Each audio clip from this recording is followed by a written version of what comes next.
কে আপনি? আমি আবুল, আপনি কেনা? আমি জিতছে।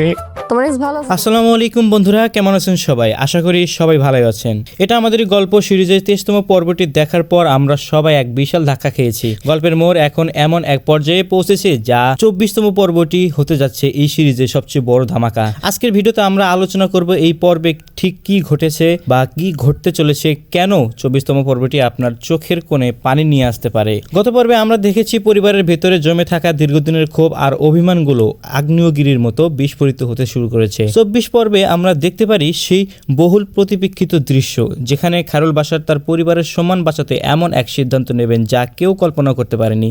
কিন্তু প্রশ্ন হচ্ছে, কেয়া পায়েল কি পারবেন তার পাশে দাঁড়াতে, নাকি এই ভুল বোঝাবুঝির দেয়াল আরও দীর্ঘ হবে? পরিচালক মোহাম্মদ মোস্তফা কামাল রাজ সবসময় সম্পর্কের জটিলতা সুন্দরভাবে ফুটিয়ে তোলেন। এই পর্বে হয়তো আমরা দেখব পরিবারের বড়দের মধ্যে কোনো এক গোপন সত্যের উন্মোচন। মা এবং সন্তানের মধ্যে যে আবেগের লড়াই চলেছে তা কি কোনো সুন্দর পরিসমাপ্তি হবে, নাকি এটা আমাদের গল্প শুধু একটি বিচ্ছেদেরই কারণ হয়ে থাকবে? তো বন্ধুরা, আপনারা কি এই এপিসোডটি দেখার জন্য আগ্রহ আছেন, নাকি এটা দেখার কোনো ইচ্ছা নেই? তা জানিয়ে কমেন্ট করতে পারেন আমাদের কমেন্ট বক্সে। ভিডিওটি ভালো লাগলে লাইক দিবেন, সাবস্ক্রাইব করে পাশে থাকবেন।